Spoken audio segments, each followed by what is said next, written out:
Listo, buenas tardes a todos y todas. Muchas gracias también por la invitación, por poder permitirme estar aquí y compartir las experiencias de investigación y los conocimientos relacionados con, bueno, con este producto humano tan importante como es la música, ¿verdad?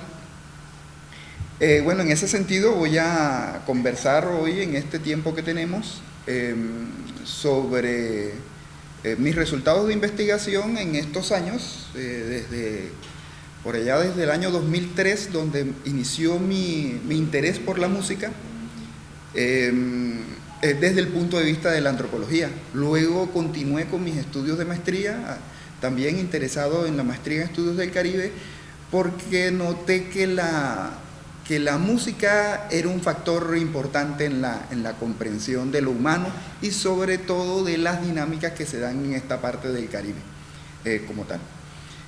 La ponencia o conferencia he titulado Historias e identidades en torno a una tambora, prácticas y transformaciones musicales en el Caribe colombiano. Bueno, para eso vamos a hablar, o voy a hablarles un poquito de diferentes aspectos, de 4 grandes temas. Por ejemplo, un poco de la antropología, cómo se aborda el tema de la música desde la antropología, cómo se aborda el tema de la identidad y la tambora, un poco del contexto histórico de la tambora y las músicas locales, y algunas premisas en torno al contexto de esas prácticas musicales. Y finalizaré con la tambora y las prácticas musicales en la región y por qué tanta identidad, por qué hablamos de tanta identidad.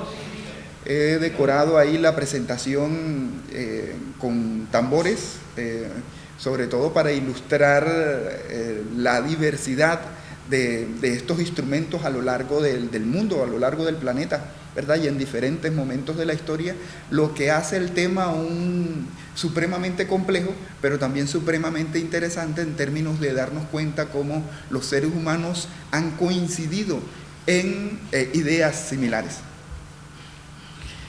Entonces, para hablarles un poco del contexto desde el cual planteo mis investigaciones, es desde la antropología, más exactamente la antropología social o cultural,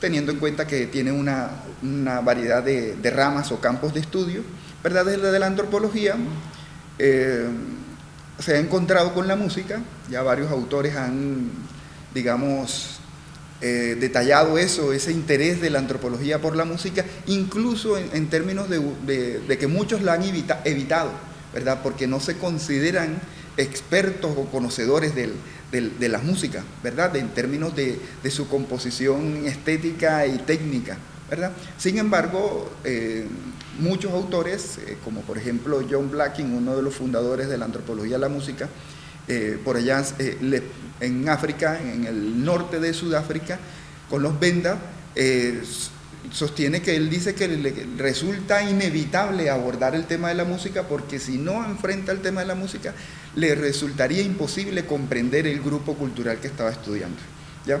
Entonces, allí se encuentra un poco con el tema de la música, y esa evasión que le dieron muchos antropólogos a través del tiempo, terminan por superarla y por el contrario detenerse en esos aspectos musicales, ¿verdad? En ese sentido, la antropología se ha encontrado con otras áreas del conocimiento, principalmente la musicología, y ha dado lugar incluso a algo que se llama la etnomusicología. Digamos, por un lado la musicología se interesó por las músicas occidentales, las de origen europeo principalmente, y la etnomusicología constituía el estudio de esas músicas no occidentales, ¿verdad? Pero que para comprenderlas necesitaba entender también ese contexto cultural, para lo cual fue necesario ese apoyo en la antropología, ¿verdad? De ahí, antropología, etnomusicología terminaron siendo socios clave en el entendimiento de esa variedad de expresiones sonoras, ¿verdad? Dentro de la etnomusicología hay diferentes corrientes, pero una de ellas planteaba el estudio de la música como cultura, ¿ya? Y de ahí surgieron también diversidad de planteamientos, ¿verdad? También otros estudiosos de la antropología de la música quieren llevar las preguntas tradicionales de la antropología, los intereses tradicionales de la antropología, ¿verdad? Y aplicarlos a la música. Por ejemplo, en términos de la diversidad humana, ¿por qué el ser humano es tan diverso? ¿Verdad? Y sobre todo, cómo se dan esas dinámicas de la diferencia, otros llaman de la alteridad o de la otredad, ¿verdad? ¿Cómo se dan esas dinámicas? ¿Verdad? Y las implicaciones que hay detrás de ellos, ¿verdad? Sobre todo porque desafortunadamente en este mundo, ¿verdad? No es simplemente decir es que yo soy diferente y el otro es diferente, yo veo las cosas así, ¿verdad? Sino que por el contrario, a través del tiempo, unas sociedades han querido imponerse sobre las otras e imponer su perspectiva de las cosas frente a las otras, sobre todo en el marco de procesos históricos como el colonialismo, ¿verdad? Donde Europa colonizó, o la Europa occidental colonizó, y con ello implicó la imposición de su perspectiva de las cosas, ¿verdad? Una perspectiva cognitiva que se intentó implantar, ¿verdad? En todo a través de ese proceso de colonización, y esa perspectiva cognitiva implicaba definir qué es lo bonito, qué es lo feo, ¿verdad? Qué es lo apropiado, cuáles son las formas apropiadas de comportamiento, cuáles son las conductas apropiadas, ¿verdad? Venían por allá, las cuales no necesariamente coincidían con otras sociedades existentes a lo largo del tiempo, ¿verdad? Entonces, cuestionar la diferencia y la diversidad humana, ¿verdad? Revela también o nos da la posibilidad de llevar eso a la música y darnos cuenta que, por lo tanto, si bien existe en la actualidad una diversidad de músicas, ¿verdad? Y si bien las reconocemos con buen agrado, eso no ha sido así a través del tiempo, ¿verdad? Durante mucho tiempo se estableció que la música europea era lo que establecía la estética, lo bonito, ¿verdad? Y relegó a las otras, como lo voy a ir tratando de mostrar a través de las distintas diapositivas, ¿verdad? En ese sentido, por ejemplo, desde la antropología, la pregunta antropológica es: ¿qué tan musical es el ser humano? ¿Qué tan musical es el hombre? Para una traducción literal, ¿qué tan musical es el hombre? Y lo que significa es qué papel ha desempeñado la música a través del tiempo en las sociedades humanas. De ahí que las definiciones se opongan, ¿verdad? Por ahí hay una definición muy técnica, que la música es la organización humana de los sonidos. Sin embargo, un antropólogo cubano muy famoso en los estudios del Caribe, por ejemplo Fernando Ortiz, define la música cubana, ¿verdad? Y con esa definición nos da muchas pistas para el entendimiento de la música en el Caribe, ¿verdad? Él dice: la música afrocubana es fuego, sabrosura y humo, es almíbar, sandunga y alivio, como un ron sonoro que se bebe por los oídos, que en el trato iguala a las gentes y que en el sentido dinamiza la vida. ¿Ya? Entonces nos está haciendo una invitación a dar cuenta que además de lo estético, la música también tiene un gran contenido emocional, incluso espiritual, ¿ya? De igual forma, otro de los autores, un sociólogo puertorriqueño, el profesor Ángel Quintero, nos da una aproximación a la música, ¿verdad? Ya en términos de no lo netamente musical, lo netamente sonoro, ni artístico, sino en su dimensión social y cultural, ¿verdad? En ese sentido, el autor señala que es una forma en que las personas o los seres humanos intentan ejercer control sobre su materialidad, ¿verdad? Y que tiene una gran importancia en su función, en su configuración simbólica, lo cual lo lleva a tener repercusiones de tipo político, ¿verdad? En términos de intentar transformar esas perspectivas que nos han impuesto a través del tiempo y esos significados, ¿verdad? Y llevarlos a su transformación, como es algo que pretendo también mostrar en mi ponencia de hoy. En ese sentido, la música tiene una estrecha relación con la identidad, tanto en su dimensión individual, social o colectiva y cultural. La identidad, porque nuestra mente necesita una identidad, necesita unas características, ¿verdad? De los psiquiatras y algunos psicólogos hablan de la arquitectura mental, ¿verdad? De cómo tenemos un andamiaje y de cómo ese andamiaje requiere un equilibrio y de cómo ese equilibrio, si no existe ese equilibrio, puede que esto se traduzca en problemas de salud mental, en trastornos, entre otras cosas. En ese sentido, la identidad individual está en estrecha sintonía con la identidad colectiva, ¿verdad? Un sociólogo de los clásicos como Émile Durkheim lo dice, una de las características de la sociedad y de la cultura es que ejerce un poder coercitivo, ¿verdad? Es decir, la sociedad define al individuo y dice, tienes que hacer esto, tienes que comportarte de esta manera, ¿verdad? Aunque eso no quite que hay una fuerza individual que también transforma las sociedades, ¿verdad? Entonces lo que estoy diciendo es que hay una interacción entre lo individual y lo colectivo, ¿verdad? En términos de su importancia. Y en ese sentido, esa unidad mental, esa arquitectura mental, va a depender de los elementos del contexto social, ¿verdad? La sociedad, a su vez, ese contexto social está determinado por la cultura, ¿verdad? Es decir, hay un autor que se llama Edmund Leach que define la relación entre uno y otro muy fácil y dice que la sociedad es la estructura, ¿verdad?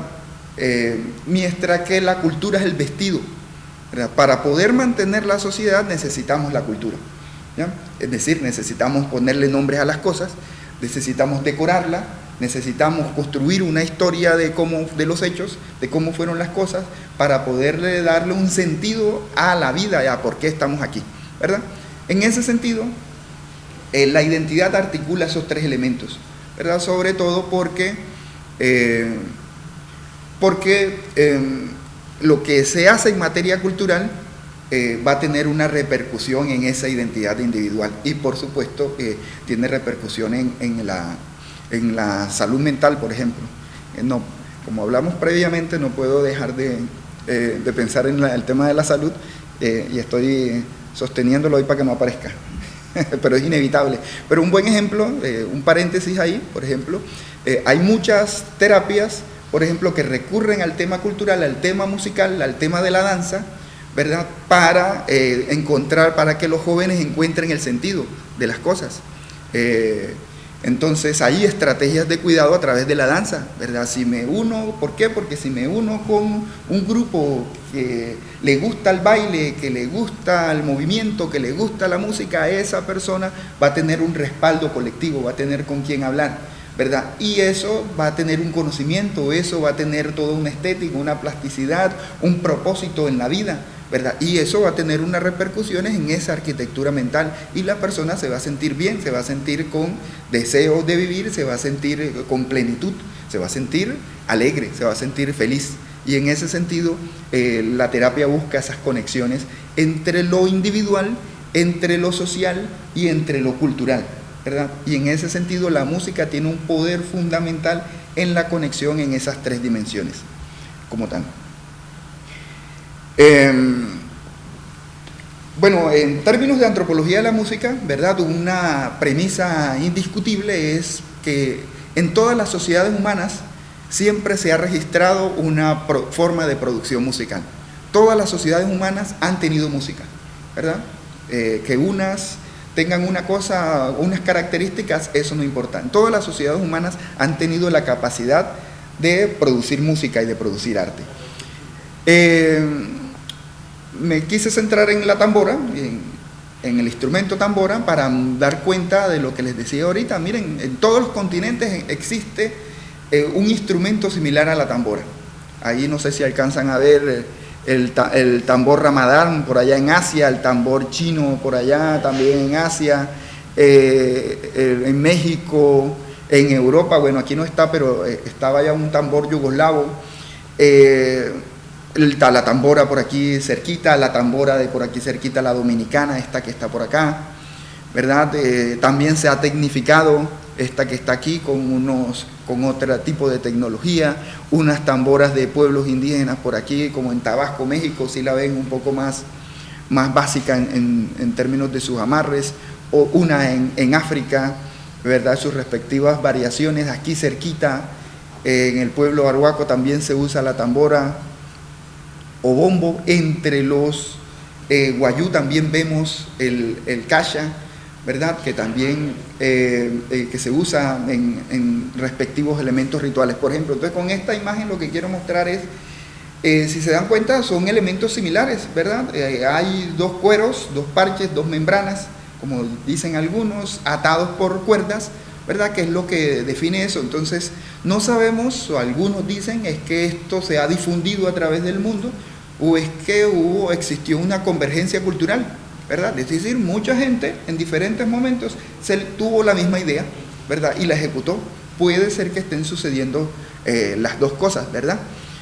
Sin embargo, cuando nos detenemos a escuchar el ritmo, o cuando escuchamos el sonido, ya nos damos cuenta que ahí sí la diferencia es abrumadora, ¿verdad? Y las formas de interpretación varían enormemente, ¿verdad? Y que nos da lugar hacia la capacidad humana, a la similitud de los aspectos humanos, pero también su capacidad diversificadora o variable, ¿verdad? Entonces, elementos similares que vemos ahí, dos cueros que se amarran, ¿verdad? Que es la idea básica, que se amarran a un tronco hueco, que es la idea básica, pero en términos de su ejecución o la producción sonora varían enormemente. Un poco la idea era darnos cuenta de que cuando hablamos del sonido, vamos a ver que hay una variación, sobre todo si lo sumamos a los respectivos contextos socioculturales, ¿verdad? De igual forma, cuando nos ubicamos en el Caribe, nos damos cuenta en el Caribe colombiano que hay una cantidad enorme de expresiones musicales, ¿verdad? Yo voy a utilizar todos los términos. Se suele hablar de músicas locales, músicas regionales, músicas tradicionales, músicas ancestrales. Cada una de ellas tiene sus adeptos, pero cada una de ellas también tiene su problema. Entonces voy a utilizar la palabra músicas locales para resaltar su producción reducida a un área geográfica, ¿verdad? A diferencia de aquellas que han sido comercializadas y que tienen la capacidad de ser producidas y difundidas en un margen más amplio de espacio, ¿verdad? El repertorio del caso del Caribe colombiano es bastante amplio. Personalmente ya les conté que había iniciado, mi interés inicia por allá en el 2003 en la Universidad del Magdalena, mi trabajo de pregrado, posteriormente la maestría, mis primeras experiencias de investigación en el grupo de la Universidad del Magdalena, luego trabajo en otra universidad, descuido un poco el tema porque me dedico al tema de la salud, pero de este año volví otra vez al tema de la música y con el propósito de algo que voy a intentar resaltar hoy, de hallar aquellos elementos, a pesar de la diversidad de ritmos musicales, hallar aquellos elementos que son comunes, ¿verdad? Y que de pronto le van a dar un sentido a por qué la gente le insiste a la música y sobre todo por qué es tan importante la música en algunas sociedades. Aquí no tengo que hacer mucho esfuerzo para eso, ¿verdad? La semana pasada estuvieron ustedes muy musicales, muy competitivos en esa materia, así que ustedes mejor que nadie lo entienden, sobre todo un gentilicio, creo que es el único en el mundo, un gentilicio que que su nombre es el mismo de un ritmo musical o un género musical. Listo, entonces vamos aquí un poquito a la historiografía musical, a propósito de la temática de la historia de un tambor. Antes de esa historiografía regional, quiero volver a resaltar que me interesa ver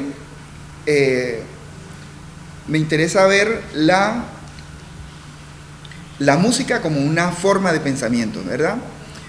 Pero que en la antropología eso de forma de pensamiento también lo han llevado a los significados, ¿verdad? Hay un interés por los significados, pero no significados como lo que uno busca en el diccionario y que te dicen unas 3 líneas de lo que una palabra quiere decir, ¿verdad? Sino significados en el sentido desde el punto de vista del sentido, de la dimensión que le damos a las cosas, pero significado también en el sentido de cómo se establecen concepciones de la vida y de las cosas, ¿verdad?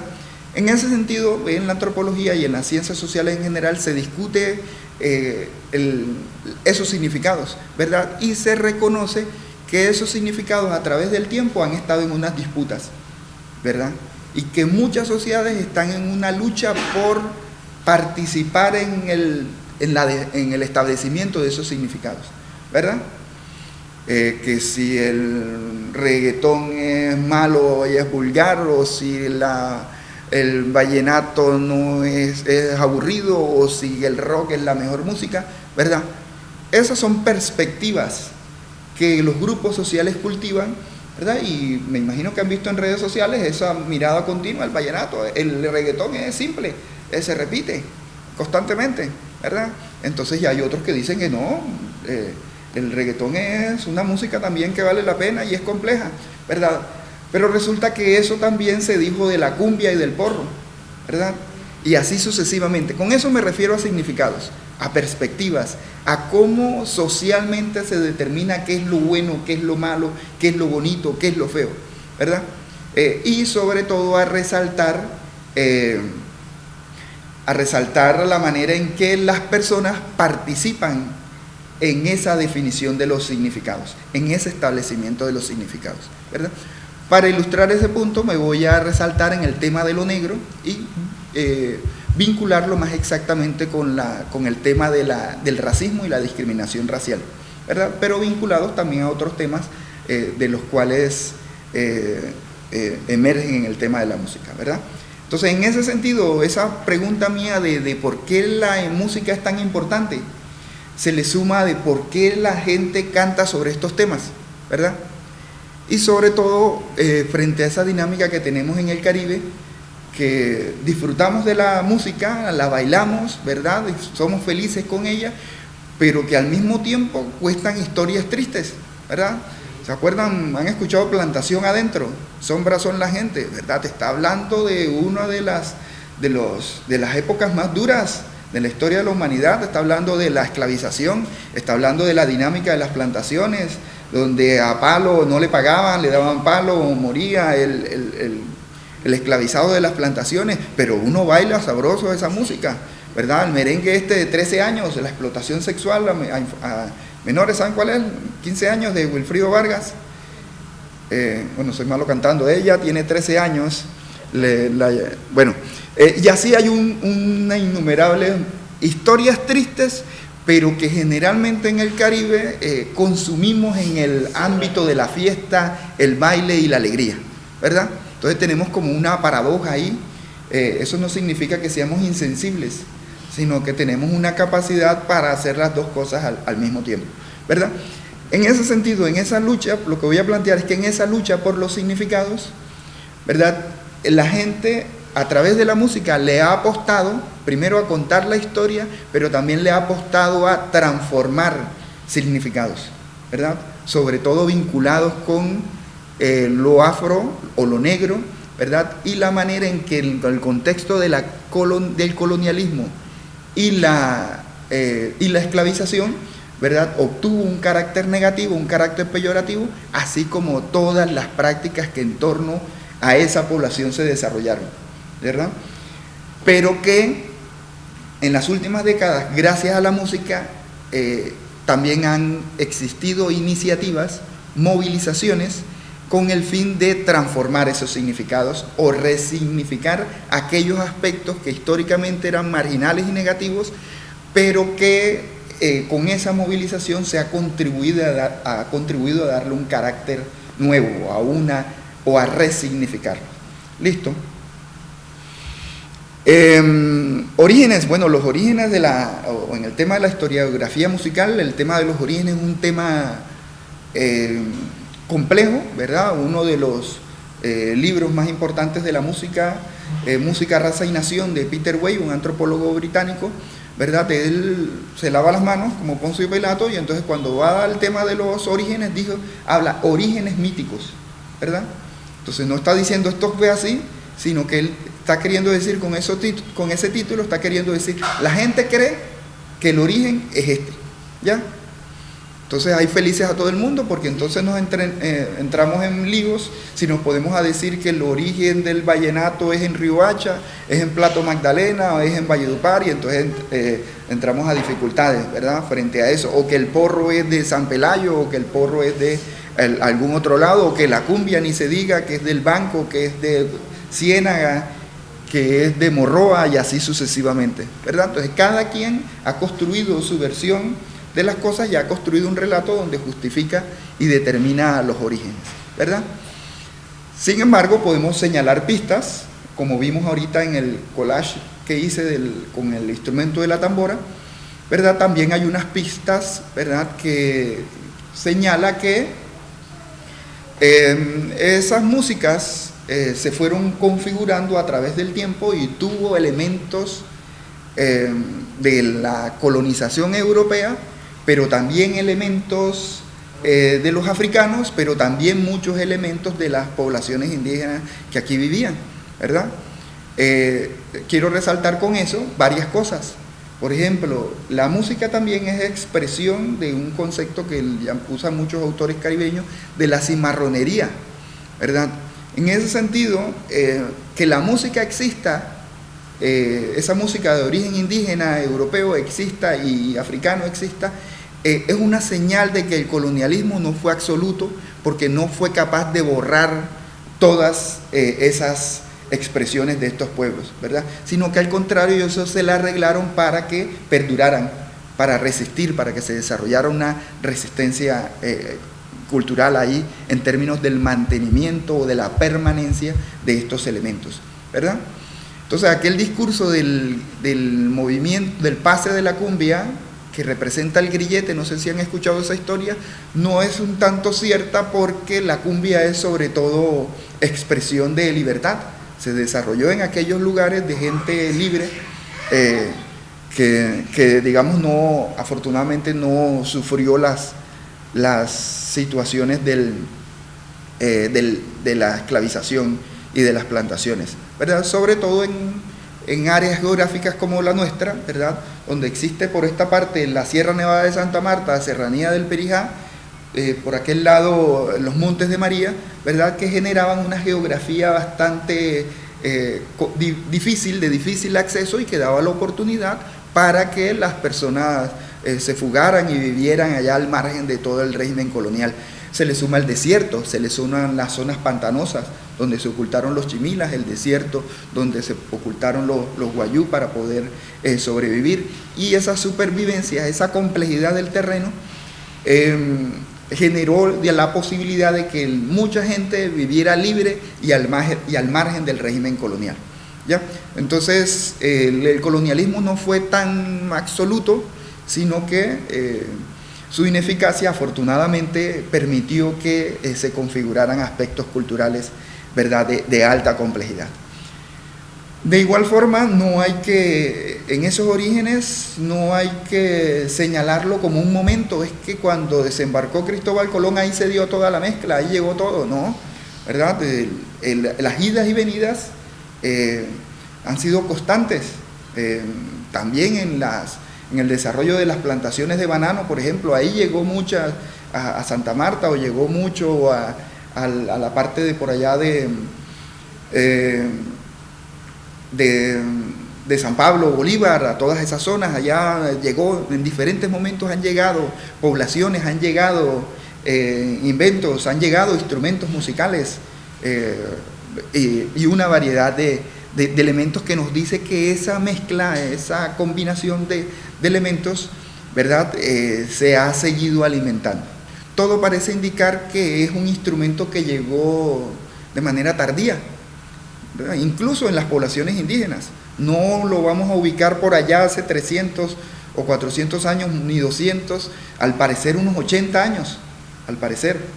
No sé si ya pasé la foto, donde hay una foto por ahí de los arhuacos, de 1918, 1921, donde ya está la tambora, ¿verdad?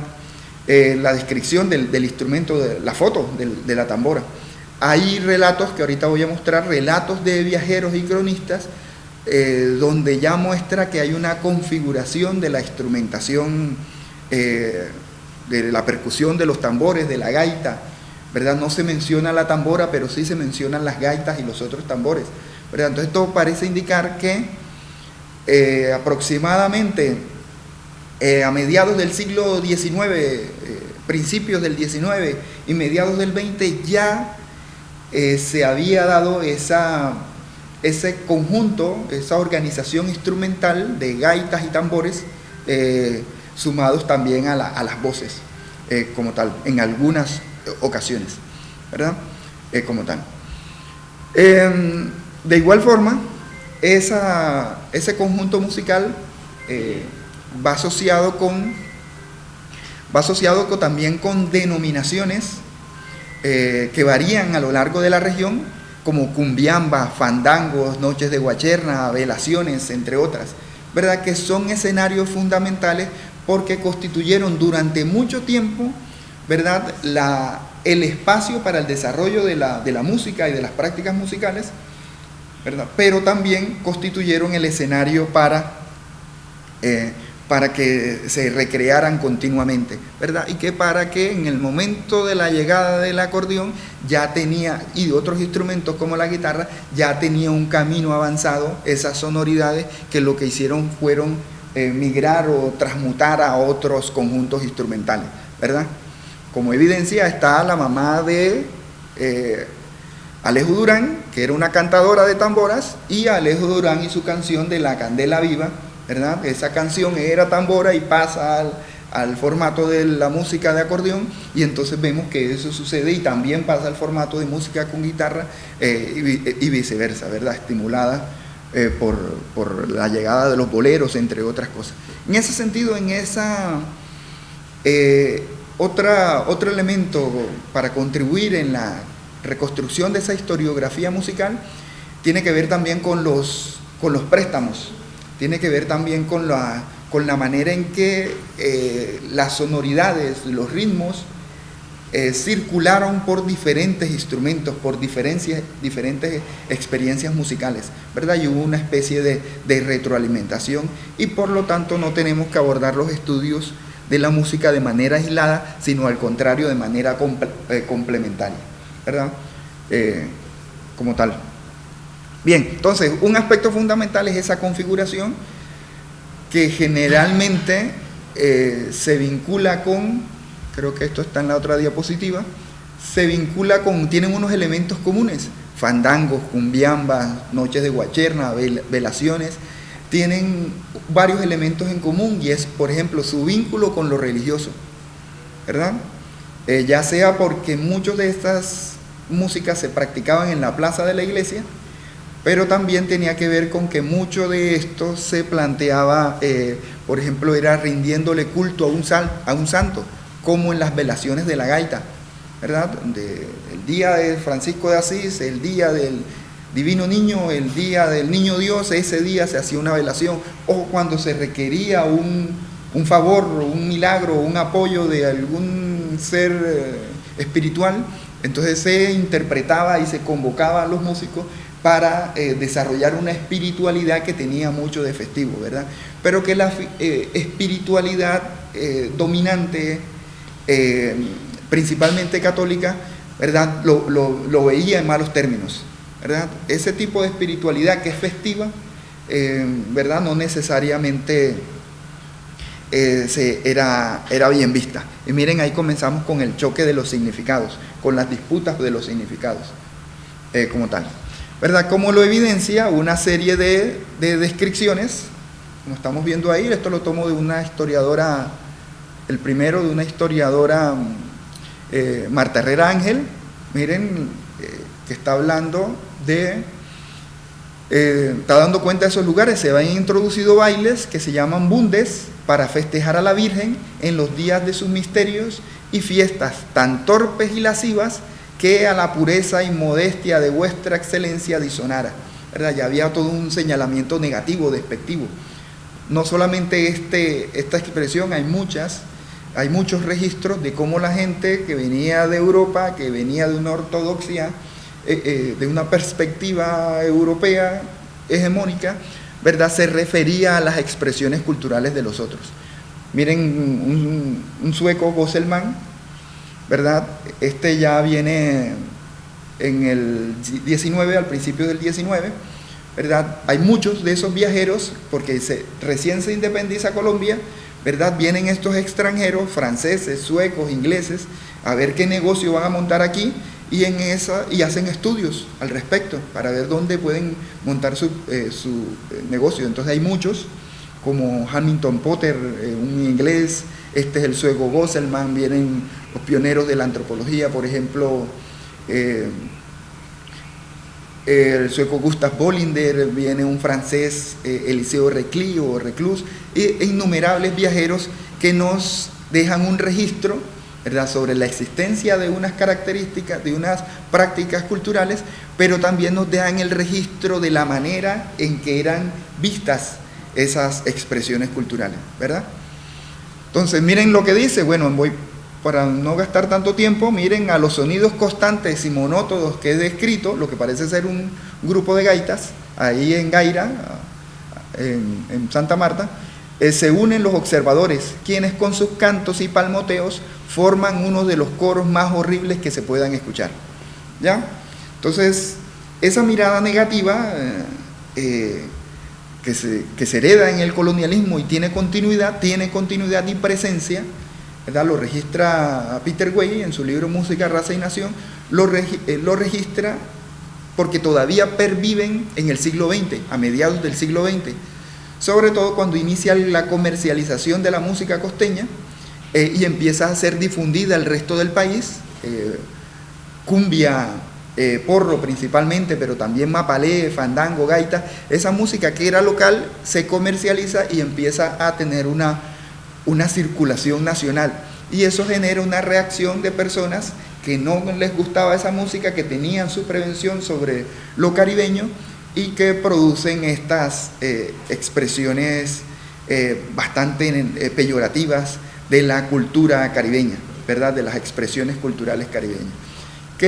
No las voy a leer por motivo de tiempo, les recomiendo el libro si no lo han leído, ¿verdad?, y que muestro aquí no para generar estupor ni enemistades ni nada por el estilo, sino para lo que les decía, ¿verdad? Las cosas cambian a través del tiempo, las visiones, los significados cambian a través del tiempo, ¿verdad? En ese momento cierta parte del país tenía una visión negativa de eso, y no solo era un asunto geográfico de interior costa, también la gente de las élites de la misma costa también tenía sus miradas negativas al respecto, ¿ya?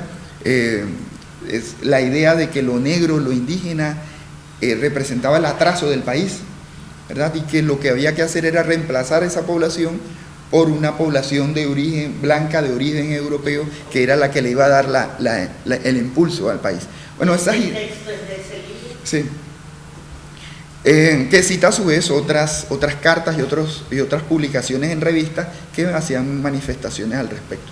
Hay una cantidad de bibliografía al respecto que ilustra esa mirada negativa, que, como les estoy señalando, lo que quería era mostrar como los antecedentes de cómo se habían instituido unos significados, ¿verdad?, donde lo negro y lo indígena era negativo, era malo, era feo, ¿verdad?, como tal.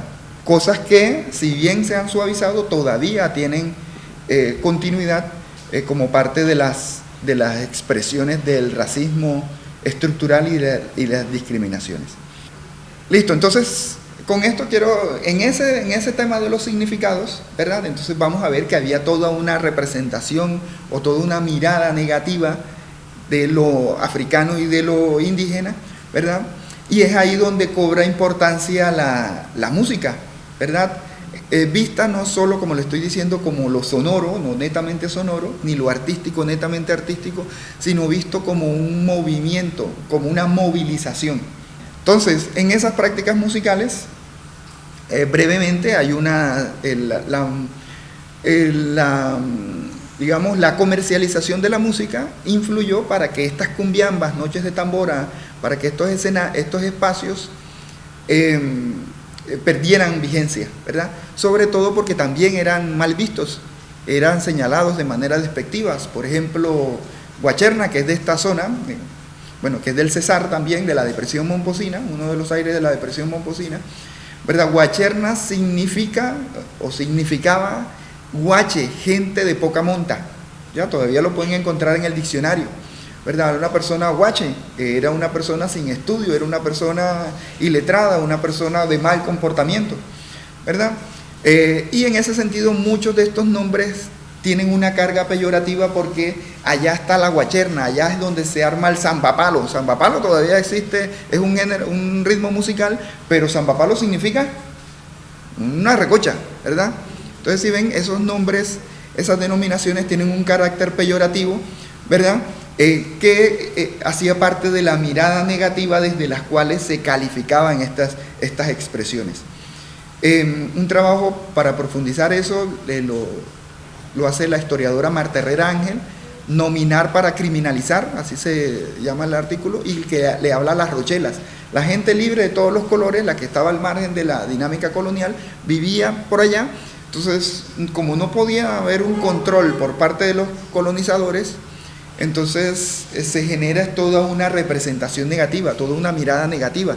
Entonces las rochelas era allá donde vivía la gente desordenada que desarrolla todas sus vulgaridades y todos sus asuntos, ¿verdad? Entonces esos elementos se fueron configurando a través del tiempo y contribuyeron para que estos escenarios tuvieran ese carácter negativo como tal, ¿verdad? En ese sentido, les decía que la difusión de las bandas de viento, principalmente la llegada de los equipos de sonido, de los picó, ¿verdad? La comercialización generalmente de la música, ¿verdad? Mejor dicho, el porro y la cumbia y el vallenato emergen porque son comercializados, y eso significó que esas otras músicas, como la tambora, el bullerengue, entre otras, la cumbia, en su versión local tradicional, fueran entrando en desuso, sobre todo porque eran mal vistas, ¿verdad? Entonces eso ya la gente, no, si nos gusta lo moderno, ¿verdad? Lo que suena y lo moderno era la música de bandas, lo moderno era tener un radio donde colocar los últimos éxitos, ¿verdad? Entonces eso influye en la disminución del desarrollo de estas prácticas de la guacherna, de las cumbiambas, de las velaciones, entre otros, ¿verdad? Pero resulta que entre los finales de los 60 y sobre todo en los años 70 hay toda una iniciativa en diferentes partes de la región. Bueno, aquí es un punto de referencia porque el primer festival es el Festival de Música de Acordeón, posteriormente Festival Vallenato, ¿verdad? Pero esa iniciativa la toman los demás. Entonces en el Banco en el 71, con el Festival de la Cumbia, por allá en Morroa con el Festival del Pito Atravesado, en Oveja, San Jacinto. Mejor dicho, la gente comenzó a crear festival con el fin de rescatar tradiciones que estaban a punto de extinguirse, ¿verdad? Y lo interesante es que al mismo tiempo también la gente empieza a buscar la identidad, porque se da cuenta es que nosotros no somos europeos, ¿verdad? Nosotros somos otra cosa que no es Europa, ¿verdad? Y empezó a reconocer, sí, tenemos algo de africanos, tenemos algo de indígenas, ¿verdad? Y entonces empieza a reconocer una identidad que está formada por una variedad de componentes que durante mucho tiempo estuvieron negados porque era sinónimo de esclavitud, era sinónimo de negro y nadie quería hacer eso, ¿verdad? Entonces, con el rescate empezó, bueno, ¿qué es lo que nos identifica? Y todo pueblo empezó, cada lugar empezó también siguiendo las tendencias de las ciudades, por ejemplo Cartagena y su 11 de noviembre, Santa Marta y su fiesta del mar, Barranquilla y su carnaval de Barranquilla, Valledupar y el vallenato, ¿verdad? Entonces el Banco como ciudad de imperio de la cumbia, el festival Ovejas con la gaita, San Jacinto también con la gaita. Entonces en Ovejas dijeron, no, ustedes son la gaita, nosotros somos la cuna de la gaita, y así, digamos, empezó a construirse una asociación de el municipio y una identidad determinada por elementos culturales, ¿verdad? De ahí la relación entre individuo, identidad individual, identidad social e identidad cultural, ¿verdad? La cultura empezó a dotar esos elementos simbólicos a partir de los cuales la gente fortalecía su sentido de unidad, ¿verdad? Pero también encontraba su sentido individual, ¿verdad? Entonces, se sienten orgullosos de ser vallenatos, ¿sí o no? ¿Verdad? Los del banco se sentían orgullosos de ser el imperio de la cumbia, sobre todo que José Benito Barros, uno de los grandes músicos del país, entonces estaba ahí gestionando el asunto, ¿verdad? Y así sucesivamente, ¿verdad? Eso fue alimentando, fue dándole moral, como dicen los pelados en la calle, a las personas, y fue constituyendo el asunto de la identidad como un valor fundamental, ¿verdad? En ese papel fue fundamental los festivales, ¿verdad? Los festivales de música tradicional que se dio en el marco de ese movimiento por el rescate de tradiciones. Festival como rescate de tradiciones, pero al mismo tiempo en el marco de la política cultural. Por allá en el 97, bueno, antes existía Colcultura, después en el 97 se crea el Ministerio de Cultura, la cultura empieza a ser importante entonces en el país, ¿verdad? Se crean una serie de programas, los programas CREA, los programas, las jornadas de cultura popular, ¿verdad? Donde, bueno, la cultura importa, ¿verdad? Y eso fortalece la idea de la identidad cultural y la idea de la cultura, principalmente la música, como recurso para construir la identidad, ¿verdad? Principalmente la música, pero por ejemplo hay de todo. Por ejemplo en Plato fue a la leyenda del hombre caimán, ¿verdad? Enfrente, Zambrano, Bolívar, fue a la leyenda, como allá tienen leyenda, aquí también tenemos leyenda, que es la leyenda de la mujer del Peñón, ¿verdad? En Galera, Sucre, los cuadros vivos, eso me enteré recientemente. Interesante. Bueno, pero entonces la cultura pasó a constituir como ese referente de la identidad como tal. Pero la música fue lo principal para generar eso. Ahora, el festival generó transformaciones, muchas transformaciones en las dinámicas de la música, ¿verdad? Tiene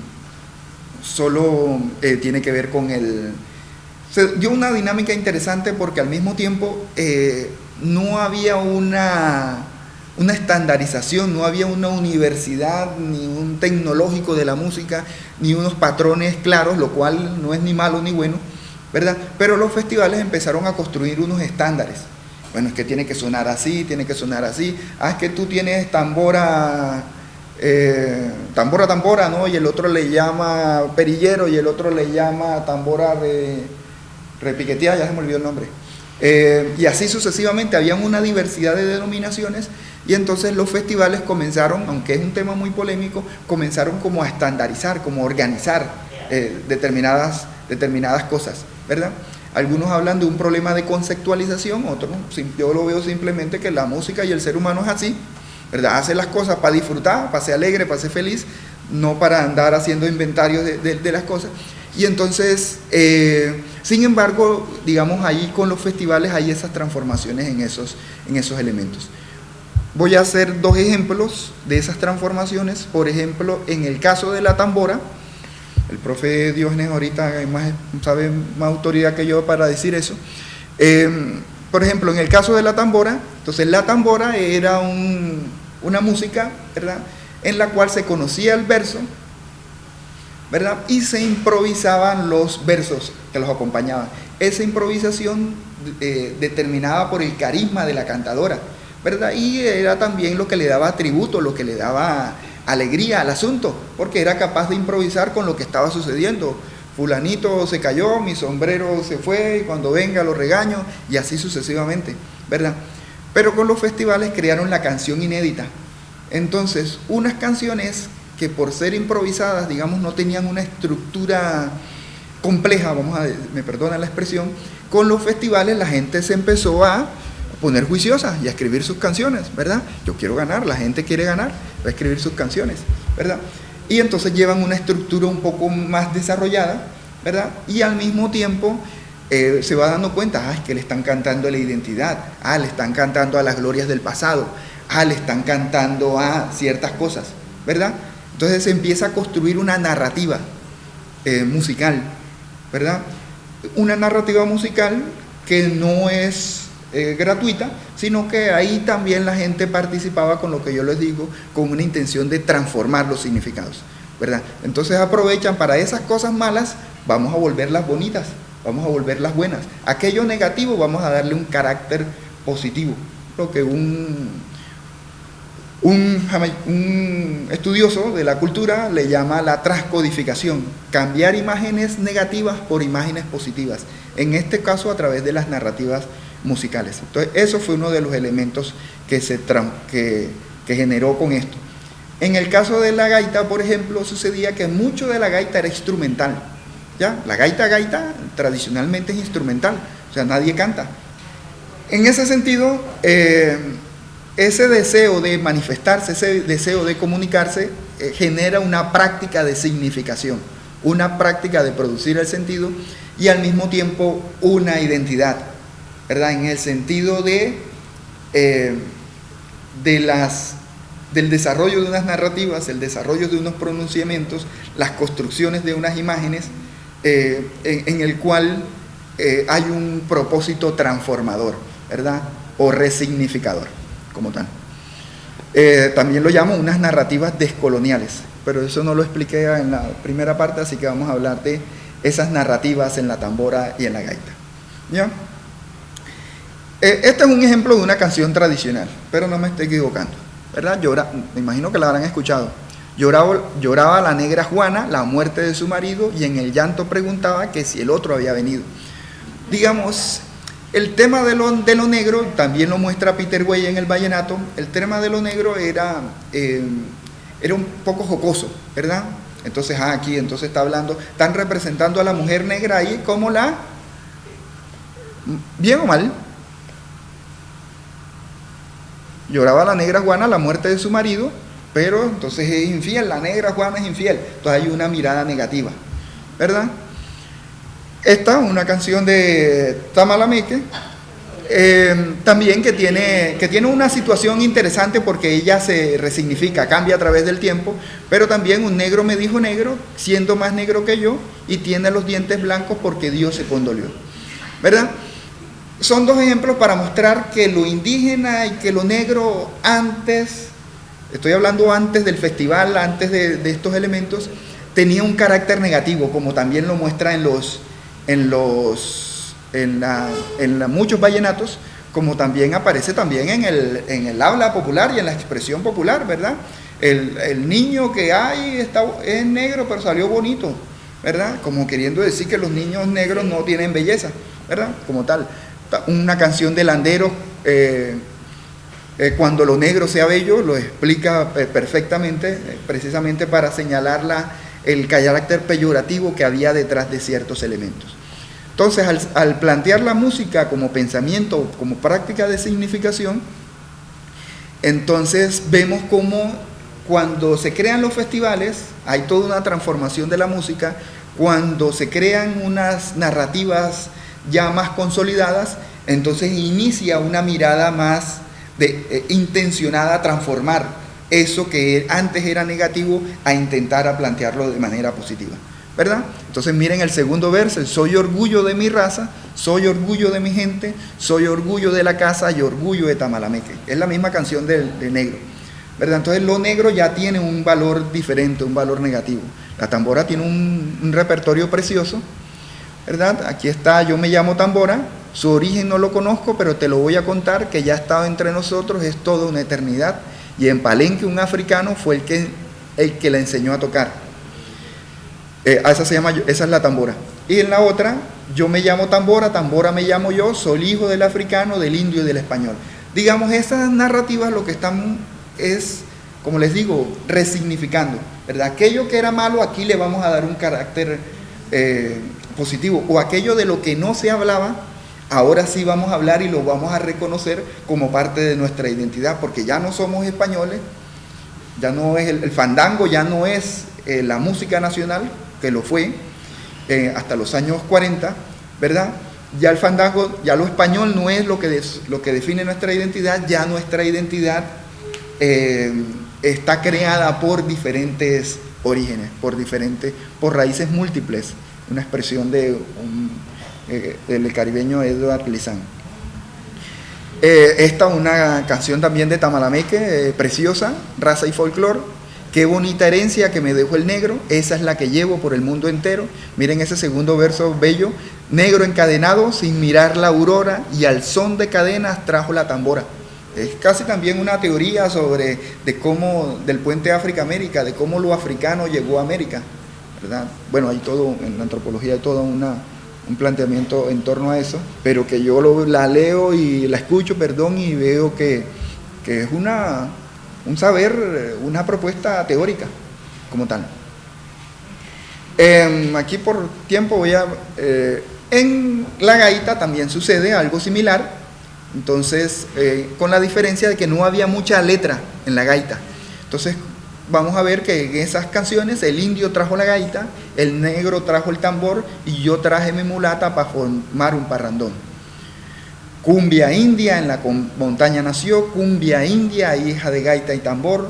Así es mi cumbia, así es mi cumbia, así es mi cumbia y la quiero yo. Entonces, hay unos elementos recurrentes, hay una intención de construir una identidad que reconozca esos 4 componentes y de darle un nuevo significado a las cosas, ¿verdad? En el caso de la... hay muchos ejemplos referente a lo negro y lo indígena.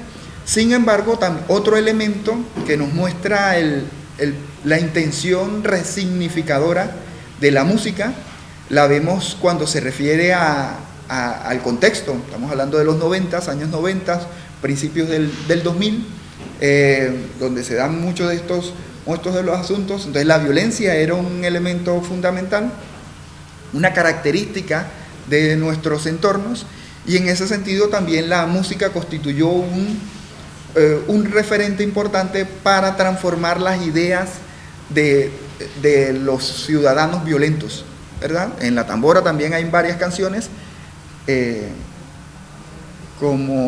pero aquí coloco ejemplos de gaita, principalmente de Gerson Vanegas, esta que se llama Dime Violencia. Bueno, sobre todo porque ustedes recordarán en Ovejas quedan los Montes de María.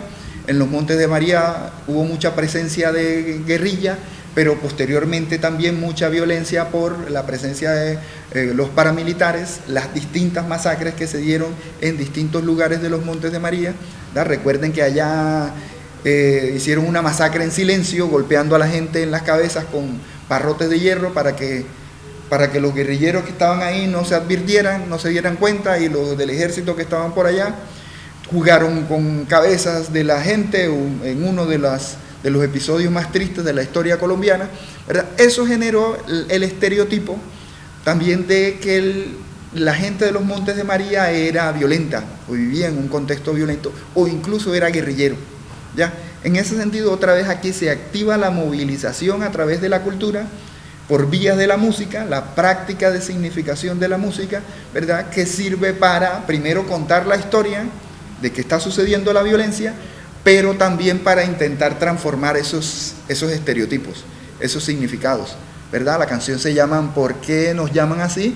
Y el autor cuenta su historia, bueno, cuenta su sentir. No estuve ahí, pero traté de reconstruir el evento, ¿verdad? Participaba en la canción inédita. Era un momento crítico de violencia y de presencia paramilitar en los Montes de María, ¿verdad? Pero él se anima a expresar lo que era el sentir de un pueblo que vivía temeroso, ¿verdad? Y entonces él se refiere a la etiqueta, a la idea del ovejero como violento y como guerrillero. Curiosamente, el cantante enfrentó una acusación de guerrillero por esas canciones, ¿verdad? Bueno, aquí no tengo la otra canción, pero él también continuó con el desarrollo de esas narrativas con el fin de transformar esas ideas y esas imágenes, con el fin de defenderse él y defender de todas esas prácticas, ¿verdad? En ese sentido, como les quise mostrar, la música se convierte en un artefacto cultural muy poderoso, en un vehículo, en una estrategia de comunicación, pero sobre todo de transformación de significados, del reemplazo de ideas negativas, ¿verdad? Para tratar de darle un carácter más positivo al asunto. Y en ese sentido, el proceso conocido como el rescate de tradiciones también contribuyó como parte de esa movilización cultural, como parte de esa política cultural, ¿verdad? Con el fin de resignificar la historia a partir de la memoria musical.